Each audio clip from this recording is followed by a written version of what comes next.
Welcome back. This is the Built by Vitality podcast. I am your host, Steve Pinkerton, and I'm sitting next to Philip Lewis. It's been a few weeks. Man, it's just us again. Yep. It's been a few weeks since it's just the dream team. Yep. You know. Today's episode. It's brought to you by Zevia. Yeah, maybe one day. Thanks to me, you would have never found Zevia without true. it. If it wasn't for Steve, this would probably be a Coca-Cola. Yep. And I'd be 50 more pounds overweight. That is true. So thanks, Another Steve. reason why. Yep. Today's episode, we're going to talk about injuries, how to deal with injuries, the mindset needed for that. Sounds simple, but it's not. And why our expectations, we need to manage our expectations a little bit better as we get older as it relates to injuries. Mm-hmm. Does this sound like an interesting topic? Yeah. I'm not sure who this won't apply to, all right, because I think this is one of the most universal topics other than sleep that we can get into. Yeah. Which, oh, by the way, Reagan heard some of the podcast with the doc. Where you wasn't supposed to talk about her? Yeah. She was upset. She was not entertained, not pleased. But she listens to our podcast. She did for about 45 seconds and then stormed off. So anyway, that went about as well as can be expected. Oh. But really, I don't have anything to talk about her about this episode, so she's safe. That's good. Reagan, if you're listening, continue. You already talked about her, so it's too late. That's true. Screwed up. Okay, so why this came up? I wonder, do you want to talk about why it came up? Yeah, I'll let you explain it. So, as you know, Philip and I started jiu-jitsu, and there were some rumblings in the background that one of us was going to get hurt and all this type of stuff. Bunch of nonsense. And a couple weeks ago, I was trying to put Philip to sleep, and I tore the tendon off my middle finger on my left hand, which is the hand I do everything with. And now I got to wear this stupid brace that keeps my finger straight for 6 weeks. To 8. 6 to 8. Now, Dr. Philip here. Okay. 6 to 8. 6 minimum. Okay. 6 weeks, or I'm cutting the finger off, and the tendon grows back on. It's not a crazy injury. And the reality is, Steve, the owner, had told me no less than 35 times what not to do so that I avoid getting my fingers smashed up. And 99% of the time I did that. I got excited. I wanted to choke you out, put you to sleep. And I flexed. My lat smashed your hand. Something similar to that. And I took Philip to the ground, and I didn't listen to Steve's advice. Nope. Is that how you recall this? I recall that. So it's not my fault. Everybody's already blaming me at the gym that I did this to you. He was mauling me, and he basically rolled his body weight on top of mine with his hand behind me. And it was just a little thing. And that's how it happened. Yep, that was it. Something small. Yep. Just quick, small. I think you said, what'd you say? Ooh, something popped, or my finger popped or something. You're like, oh, I think it's broke. And I said, what? And I leaned up, and when he pulled his hand out from under my lat, it looked like this. And I said, 10-4, timeout. And I wanted to leave. Steve taped it up, and he wanted to keep mauling me. Well, first there was a couple people that thought we could pull that thing back into place. Oh, my gosh. So the tendon is torn completely, and the best thing to do for that is just pull on it, right? We thought it might have been a bone. We thought it might have been just a dislocation is what we thought. It might have been partially torn, but after all the black belts in there pulled on it, and then I pulled on it like 2 or 3 rounds into sparring again, I believe we dislocated it the rest of the way, or we tore it the rest of the way. I just thought we could. You might have been better off not pulling it. Well, no. I mean, there was a chance we could get her back out. It might have been dislocated. Once we taped it up, though, I felt like we were pretty good. No. We stopped once and you had to pull it back out again. We went 2 more rounds, and we're about to go again. Steve said, "Hey, pull my finger." I said, "Are you sure?" He said, "Yeah." I said, "Okay." So I yanked on that thing, and he said, "Oh, all right, let's go again." I said, "Okay." Somebody like that, you almost want to tap out before you go to spar again. So, But the thing is, he kept doing jiu-jitsu. You didn't hurt your finger and be like, "Oh, I quit. Well, here's my gi. I cancel." Yeah. I knew I shouldn't have done that. People were right. Yeah, and the thing is the first thing we'll talk about here is when you start anything new, there has to be some expectation that during the learning process, there's going to be some mistakes that are made. Mm-hmm. And what made us, and we did this podcast about 2 months ago, and we talked about Steve, and we talked about why we thought it was the best school for us and to get started, it was the best thing for us, because Steve really did, he really makes us crawl before we walk before we run. And he held us back quite a bit and tried to impart as much wisdom as possible, but there's only so much. We don't have the bandwidth in our small brains to absorb everything. But what my point would be this: it's simple to look back and say, "Man, shouldn't have done jiu-jitsu." What? Mm-hmm. And that's what people's immediate reaction. Well, that's why I don't do it. That's what I heard a lot of. Well, I can't afford to do that. I can't afford to be hurt. Well, okay. First of all, no one wants to be hurt. No one likes being injured. That's just the way it is. But let me ask you this: how long have you been doing CrossFit? Maybe 8 years now, 7, 8 years. You remember what was the last injury you had? The last one you can remember? I guess, what was it, almost when I tweaked my back? Yep. But before that. But even then, so that you've been doing it for 7.5 years. Yeah. And you tweak your back doing something you've been doing. I've only been hurt doing CrossFit once in 7 or 8 years. And what was that? My back. The back. Yeah. This is the one that you and I did. And other than that, I've never done it. And luckily you had an empathetic partner, Yeah, and it's good. It's great. We'll talk about that later. It's another podcast. Controlling Your Emotions, episode 50-something. But my point is this. Philip has been doing CrossFit for 7.5, 8 years. And even at the 7.5 year mark, he tweaks something. Because that's the more active we are, as we get older, some things are going to happen. Mm-hmm. And think about this. Here's another analogy. When you got your license, did you have a perfect driving record your first year? God, no. Okay. I got most of my tickets and stuff then. Okay. Why? Because you're new. You don't know any better. You're young. You were learning. Yeah, you're just learning everything. Okay. So it's funny how sometimes we forget that, okay, what about this? I can't ask you this question, but I'll ask me this question. The first year I was married, did I do everything right? No. God, no. Of course not. 15 years later or 16 years later. Do you still do things wrong? Absolutely. Yes, absolutely. I just forgot for a second if it was 15 or 16. That we can maybe edit that out. We'll see. This will be a test. She's like, it's 18 and a half. You're like, oh, crap. We'll see if Jess listens to the podcast by how quickly she says, gosh. You're such an idiot. Remember just a couple weeks ago, she figured out we had a video version of it. Yeah. Yes. Side note, you know why I get this mixed up all the time? Why? With Jess? You know how sometimes when you get married, at the wedding, you exchange like cards or gifts or something like that? Mm-hmm.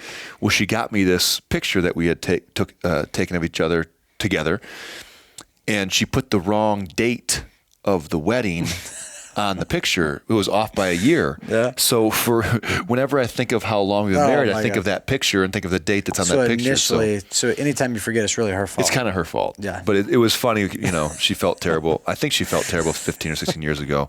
But I really don't give her as hard of a time as I probably should with that. Yeah. So I'm gonna make a note to bring that back around. The gift on our wedding day, you got the date wrong. The date wrong. Off by a year. So my point in saying this is I find it comical that it's okay for so many of these other areas of our life to have mistakes made and to have these things happen, these setbacks happen. But then when something like this happens, people want to jump on and say, oh man, I could never do that. I just can't afford to do it. I can't take those chances, whatever. And I think it's a lot when it comes to physical stuff. Yeah. It freaks people out. For one, they don't want to do it in any way.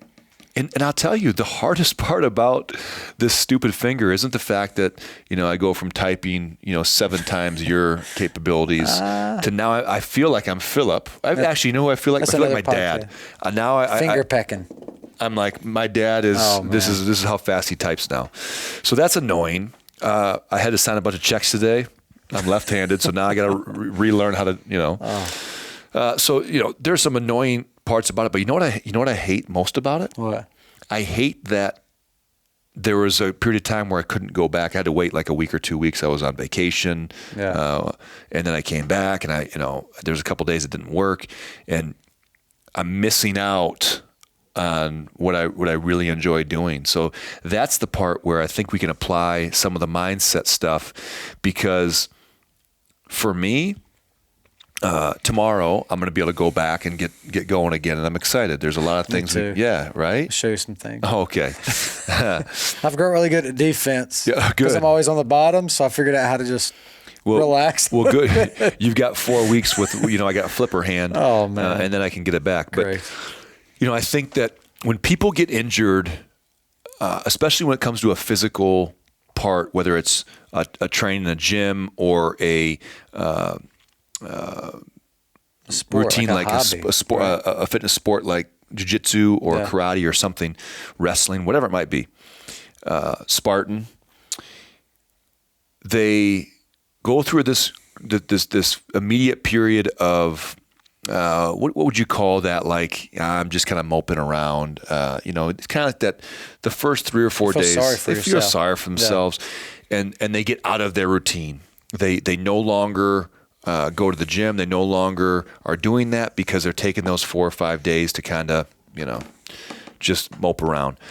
And we all know once you get out of that routine, it's very difficult to get it started again. Yeah. Especially when you have to change and modify what you're used to doing. Because now, let's say for you, it was your back, and it was CrossFit, and there were things you couldn't do. Yeah. And everybody else was doing a workout, and you're like, well, I can't do that, so I'm going to do something different. You know who does a really good job of what we're talking about? You know exactly what I'm going to say. Brent. And we laugh. Brent, he's a piece of glass, man. That's not why I'm laughing. I'm just kidding. He's not. Brent's really tough. Well, hold on. For a piece of glass. It's a thick piece of glass. He's like what's it called? It's like you can't break it. It's plexiglass. No, it just spiders. It won't like shatter. It's whatever you call it. Yes. But anyway, Brent will tweak a couple things. He goes pretty hard on Mondays and Tuesdays and does about 17 workouts on those 2 days. And he's been doing that for as long as we've known him. Yeah. And then we get to Thursday and Friday, and he's a little run down. Yeah, he's a little run down. Usually a little beat up. Have you ever seen The Walking Dead on AMC? Brent's one of those people.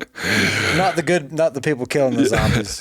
So, but what Brent will do is he's great at finding what he can do and still creating a stimulus, still creating the workout, still creating that mental push with things that he knows he's capable of doing, and working around the things that are bothering him. And that's what people need to get their mind right with is you're going to have some setbacks, but how you approach that, how you attack those setbacks will be huge, because it's so simple to feel sorry for yourself and be like, yeah, I'm just gonna wait 6 weeks until I can go do the whole, till I can, feel like I can be a part of the whole thing and I don't have to skip certain exercises or whatever. But you know what? I think that's the lazy man's way. I think that what we did, and again, I'll use myself as an example because this used to be me. I don't have a lot of injuries in CrossFit. I blew up my knee a couple times, but that was in the Marine Corps that kind of crossed into my time in the CrossFit. I tore up my elbow again in the Marine Corps and got it fixed during CrossFit. But outside of that, I can't recall any serious or even semi-serious injury that I've had in CrossFit. So as I got older, you don't really have the experience of like, oh, hey, this has happened before.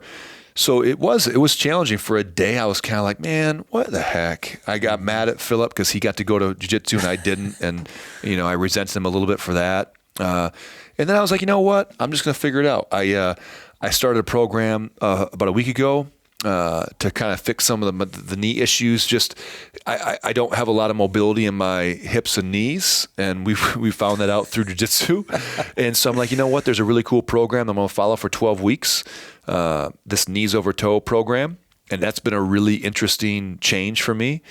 And I squat a lot, and we'll do a lot more lower body stuff, and I'm able to press overhead. We did a fun you just can't grab a lot liver of stuff. king You challenge. can't, like, pull off the ground. Or I just can't pull a barbell off the ground. So when you think about it, I can still hold a torpedo. I can still do EvoFit. Can't be like hanging from a bar and doing crazy muscle ups, and you can't just grip. But it would have been easy to say, I can't do anything with any with the weight in my hand. But you just got to be creative with it. And I think so many times we get wrapped around this mindset of feeling sorry for ourselves. And in the Marine Corps, we gave people 24 hours, no matter what happened, however bad it was. And there was much worse than ripping a tendon off your finger in the Marine Corps. Like, there's people, we take it for granted, but there's people that legit work out without limbs. Yeah. Think about the athletes that are in wheelchairs, or like they don't have an arm, or they just, like, these people work out all the time. They just find what they can do. And a lot of these people are in probably better shape than me. Yep. Like, there's some really jacked dudes that don't even have a leg. I'm like, and we complain because I tore my tendon, or I pulled a muscle in my back, or like, I'm like, okay. I remember talking to Kyle Maynard. I think he climbed Mount Kilimanjaro. I think that was the mountain he climbed. The dude has no arms and no legs. That's what I'm saying. And he went through some depression where he talked about how tough it was for him to get motivated. And what did he do? He ended up opening up a CrossFit gym and got around a culture and community of people that made it a little easier for him, and then he thrived. But in the Marine Corps, we said, hey, no matter what happens, feel sorry for yourself for one day, 24 hours. After that, hey, we're moving forward. If we lost a Marine, it was 24 hours, man. Because here's the thing. When you're down and you're feeling sorry for yourself, bad things happen because you're not paying attention. You're not focused on what we're doing. And the same thing can happen with anything else.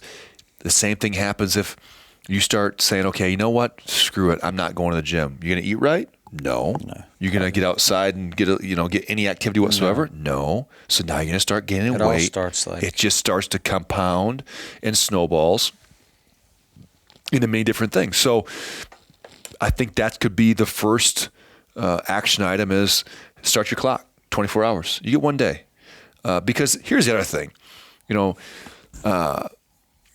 Jess doesn't want to hear me whine and complain about my stupid finger. My kids don't want to hear me being, it's not fair to them that I'm going to come home and I'll be in a bad mood. Yeah. So I try really hard. Like, is it a pain? Sure. Do I look funny when I eat? Yeah. Do I, flip people off when I'm trying to reel in a fish and when I'm fishing? Yes. It's silly. But at the end of the day, as long as you keep perspective that I'm still able to do all the things that I want to do, I still can come to the gym, I still can work out with people, I still can go to jiu-jitsu. And here's the thing. This probably won't be the last injury. You might get hurt. I might get hurt again. I'm hurt every time I leave there. Yeah. And that's okay, because here's the thing. If we go through our lives and we do our risk assessment based on the probability of getting hurt. I mean, this will be the 30 seconds I spend talking about this, but, we have a 99.9% chance of surviving COVID. but look at what the fear of that 0.01% has done to our country. Oh, people are staying at home, living in bubbles. Crazy. Like they won't go nowhere. So if you did that risk assessment on any other physical activity, you would have nobody at the gym. You would have nobody. Jiu-jitsu would be staring at the walls. Yeah. There would be nobody running triathlons, nobody running marathons, nobody doing Spartans. You know the groups that go to the Y and they play basketball and What about pickleball? I don't know about that, but basketball, Okay. spike, anything, you just wouldn't do it. They'd be all, I can't. Yeah. I can't. No one would do it. Yeah. And what's crazy is you have to expose yourself. One of the reasons we loved jiu-jitsu was so much when we started because it was different. Yeah. It was something we weren't good at, something we weren't used to. It was something that made us uncomfortable. Well, guess what? 12 years ago, when I opened up Vitality, I said, hey, we are going to make people comfortable with being uncomfortable. That is our mission. And we're going to put people in situations that they don't think they can get out of, because guess what? When they do, they're going to become more self-confident. Mm-hmm. Their self-esteem is going to be better. Their outlook on life is going to be better. Their ability to handle adversity outside the gym is going to be better. And that's what the draw was for me and you. That's what we saw with jiu-jitsu. I felt kind of the opposite the other day. You missed it. Oh, great. No, but at the end I was good. But about halfway through class, Steve had us do something, and he was like, man, Philip, you're just, everything I said, you're doing it backwards. He's like, this is like one of the most simplest things, and you are screwing it up. And I was like, man, I just can't do it. And I would be like this. He's like, nope, your other left, your other right. Your military left. I'm like, man, this is awful. And then finally something clicked, and I got it, and I was like, okay, and you feel better when you leave. Do you know why you were having trouble with that? Because I didn't have you there. Exactly. That's what I'm saying. Exactly. But yeah, we like doing that stuff. Like I like the challenge of, dang it, I can't get, okay, then finally you get it. Like, that felt good. Let's do it again with something else. And if you have that, if you have that enjoyment and you have the right mindset, when you do get a little setback, like it never, for not 1 second of my mind did I say, well, I'm done with this. I'm going to tell Steve I'm out. Never once. That didn't even cross my mind. My thing is, gosh, I can't wait to get back and I can do it the right way. Like I'm going to now, you shouldn't have taken that, but now I won't make that mistake again. And sometimes we need to make those mistakes. Because I'll use another analogy. We went, years ago, I used to train Marcus Ambrose. You know who Marcus Ambrose is? He is? I don't know. You don't know who Marcus Ambrose is. Marcus Ambrose is an Aussie road racer, probably one of the greatest road racers Australia has ever produced. He came over to the NASCAR. It was Sprint Cup when he was here.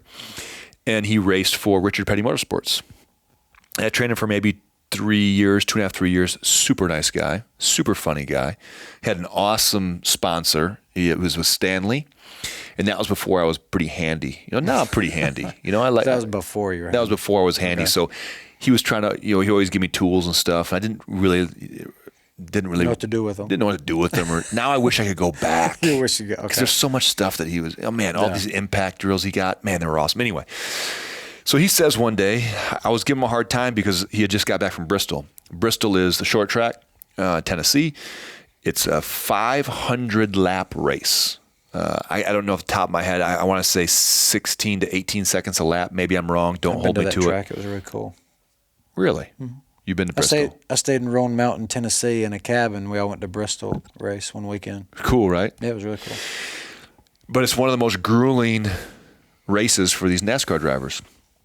And Marcus, when he come back, he was just really beat up, really tore up, just tired, just really fatigued. I was kind of giving him a hard time. I said, hey, here's what I'm going to do. I want you to come and I want you to meet one of my spotters at the Richard Petty driving experience. I'm going to get you set up. You can take 25, 30 laps in a cup car, and you can feel what it's like at Charlotte. So I went down there. It was one afternoon, and they take you through this. You got like an hour kind of refresher thing where they talk about you sign your life away, so if you die or explode into flames, you can't sue them. And they talk about what you're going to do and all that type of stuff. And they put you in a fire suit. And you go out to the car, and it's just you in the car. Just you. And the spotter, my guy, was in front, and Marcus had told him, "Hey, make sure you give this, make it brutal for this guy." I'm sure that's what he said. So he came back. He said, "Hey, listen, Steve. Every lap, if you stay within 2 car lengths of me, I'm going to speed up. As long as you stay on my bumper, we'll go faster every time. As soon as you fall back, I can't speed up anymore. And if you get too close, I can't speed up anymore." I said, "Okay, easy enough." And we split it up into 3 segments. It was like a 5 lap, 10 lap, and like a 15 lap run. The first 5 laps, we took it pretty easy. I will tell you that the banking at Charlotte, when you see it on TV and when you actually drive it, are 2 completely different things. Like this. Oh man, it feels like you're sideways. Yeah. And when you're going like 120, it feels like you're going 180. And so maybe the first 5 laps, we took it pretty easy at maybe 125, not terrible. We come back down pit road, and I'm starting to sweat a little bit now. And it's not hot. I'm working hard, you know. Yeah. And he says, "Hey, look pretty good. Let's speed her up a little bit." So 10 laps later, come back in, and we were maybe at like 150, 145. And come back down. I said, "Okay, cool. This will be the last run. I want you to loosen your grip on the steering wheel," because I had the tightest grip on the steering wheel you've ever seen. I mean, my forearms are starting to burn, my biceps are on fire, and you're stuck in this car. You can't turn your head because you got the Hans device. You can't turn. So when you're looking, this is as far as you go. And so we go back out. Well, now we're starting to get 160, 170. And few people have gone that fast. I had never gone that fast. Man. And I remember going into that first turn, maybe it was turn 4, where it's the big banking. And I remember thinking to myself, there's no way this thing's going to stick. No way. And you're right in the wall. He had told me, "Hey, people, this will stick at 200 miles an hour, so you're going to be just fine." He said, "Just follow right behind me." And the other thing he told me was, when we come off turn 4, get sucked right up to the wall, because the way that the air is, it pulls you right up to the wall. Yeah. And for some reason, I don't know, you could ask CP, he's the egghead. He understands aerodynamics a lot better than I do. But these guys get sucked up to that wall, and you're talking inches to the wall. And because you start in the turn low, and as you're coming out of it, you end up to the wall, right? Yeah. And the last 3 laps, man, we were right up on the wall. Oof. And my nerves are crazy. I'm like, I'm gonna smash this car up. This thing's gonna go up in flames. Just imagine you had like 50 other people there with you, trying to fight for the spot. So my point being of this long, drawn out story is, if I wouldn't have had someone in front of me telling me what to do, I would have gone about 130 miles an hour, and I never would have got close to the wall. Yeah. But when you see, you've got to be able to find your left and right lateral limits. You've got to be able to find, okay, if I go this fast, I'm good. And NASCAR drivers take it one step further. They're trying to push every ounce of it until they hit the wall. And they're like, okay, wait a second. Slow down a little bit. I'm a little too fast. So 207's too fast. I better take her down to 202. Better lift a little early. And my point is, these guys are constantly figuring out how hard they can push. And by trying out different things, we're finding our left and right lateral limits. The alternative to that is, yes, is it safe to sit home at your house and do nothing that has any risk of being injured? Yeah. But you know what else is going to get you? Your medical bills. Yeah. When you're overweight, hypertensive, bad cholesterol, you got 7 medications, you got no sun, so you're depressed, you have anxiety. And, when we were in the Marine Corps and we were recruiting, we would look for kids that had, broken bones, that, and not saying that they made the best Marine officers by any stretch. They didn't by any stretch. But my point was, I wanted kids that were involved in sports. I wanted kids that were involved in a team aspect, a team environment. I wanted kids that went outside and actually were physical. Yeah. And if they've broke a bone or done something before, then you're like, okay, they've got hurt before, they've recovered, and they still want to do something that might get them hurt again. Yeah. They're okay with it. Now, sure, is there someone out there saying, hey, there's a fine line between being destructive to your body and staying healthy. But I like to walk that fine line. So that was just another. The Marine Corps analogy is just there's something about finding people that like to push themselves a little bit, find their limits, find their physical capabilities, and I've always enjoyed that part of it. I've always enjoyed proving people wrong, and everyone always says, hey, when you turn 40, you're going to get all beat up, and you might, but guess what? I'm also not going to stop doing the things that I enjoy doing. The one thing I've learned in 40 years is, man, I refuse to do things I don't enjoy, and I will not give up the things that I do enjoy. So my advice to you, the takeaways from today, manage your expectations. Go out and try something new, but don't get frustrated or flustered when it doesn't go your way and something bad happens. Because when you try something new, there's a learning curve involved in anything. Mm-hmm. If you tried to go trade stocks today for the first time, you going to make a bunch of money? Oh, gosh, no. No.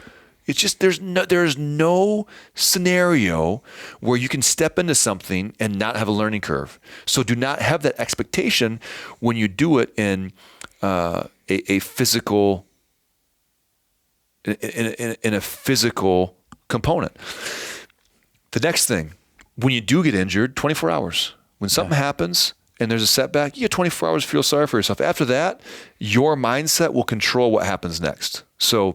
And if you think about it, most people's job, I would imagine, you have to do something pretty drastic to be injured to where it's going to affect it drastically. If you were a surgeon, if you were a doctor or a surgeon, that would suck pretty bad.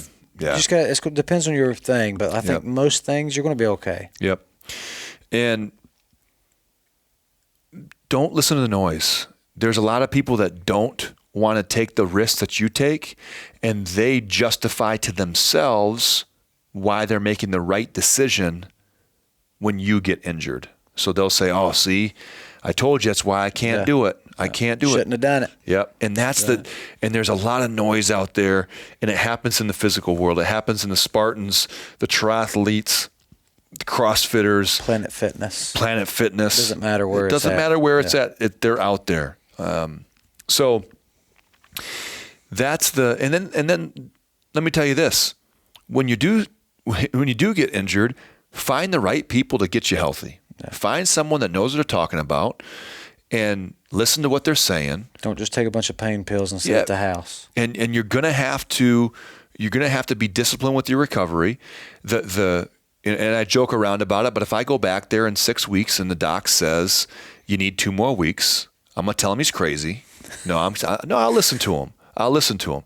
But I also think that if you are diligent in what they want, with how they want you to recover, and that means, guess what? Do your own research. Maybe you want to develop on your fish oil. Maybe there's some specialists you can see that will give you some exercises to get to make things stronger, so that when you do take the stupid brace off, I can quickly get my musculature back. So those are things you can control. Your level of happiness, your mindset, that's what you can control. Because nobody wants the pouty 6-week Steve where he feels sorry for himself and takes down everybody else. Do I like not being able to jump in a class workout and lay the smack down on some people? No, I hate it. Do I like Philip's name being higher on the leaderboard than mine? No, I hate it. But you know what?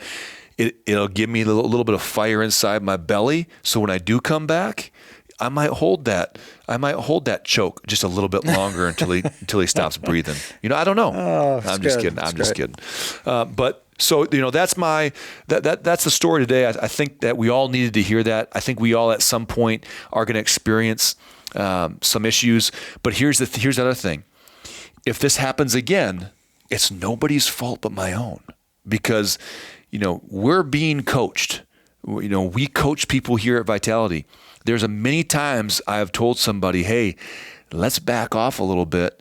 Let's go a little bit lighter. And then people don't listen to me. Or I'll say, hey. You tell people that? Yeah. Just not me. Just not you. Let's make sure that our back is flat on these kettlebell swings, or let's not try and speed up those sumo deadlifts. Let's do them this way. And people make the conscious choice to go against what I'm telling them, and they're taking a risk. And when that risk bites them, then they're gonna have to deal with the consequences. So I always tell people when they're up on the bar, I'm like, hey, if you start to feel the palm of your hands get a little tender, or you feel a little blister coming on or something, just stop. I'll give you something else. We can do some core work on the ground. We can do. They want to finish it, and at the end of the class, they got a big tear. Something. Oh, I tore. Look at this. It'll screw me up for 2 weeks. I'm like, yeah, I know. You can't grab the barbell or nothing because of that. Yep. People, underestimate what happens when you rip your palm open. I mean, it changes everything. Yeah. And same thing with when things get slick on a bar. If I say, hey, stop trying to squeeze out one more rep, because one more rep, you're going to slip. Yeah. One more rep on that kettlebell swing, when you can barely hang on, you're going to let go. But that's people's. And that's our, and I love that. Look, I love that mindset where you want to squeeze it out, but you have to understand the risk versus reward and be smart about that. There might be a time when it makes sense. The majority of times it does not make sense. Yeah. If I can go back and tell 28-year-old Steve a couple things, I think I could save myself some pain and heartache. But again, we're all going to experience this, and we just have to be prepared for how to deal with this and be smart about how we deal with it, and don't take it out on other people. So I hope you guys enjoyed this. I hope it's a long time before you have to actually apply these principles, because that means you're healthy and you've avoided injuries. But I will tell you, as we get older, I hope you continue to try new things. I hope you get excited about things like Philip and I are excited about jiu-jitsu. That's something that we really enjoy, and we're going to continue to enjoy that. You find what that is for you and do it, and don't be afraid of what could potentially happen. Just listen, be coachable, and look, if it happens, it happens. Deal with it at that point. But I think that having that positive mindset's huge. So with that, we will have a little follow-up here. December 2nd is the 6th week. The 6th week, I'm going to explain to the doc that. So really, December 14th, it should be. 16th. Would you like to, before we sign would you like to place a little wager on whether he releases me at the 6-week mark? What's the wager, though? Are you up for it? Depends on what it is. So the wager is going to be. I've been watching a little bit of Liver King lately. Oh, come on, man. The wager will be that if I get released at the 6-week mark by my doc, to have this off during the day and be able to do jiu-jitsu and stuff, then Philip will eat a chunk of raw liver on camera for everybody. God. I don't think I can do that. Are we good?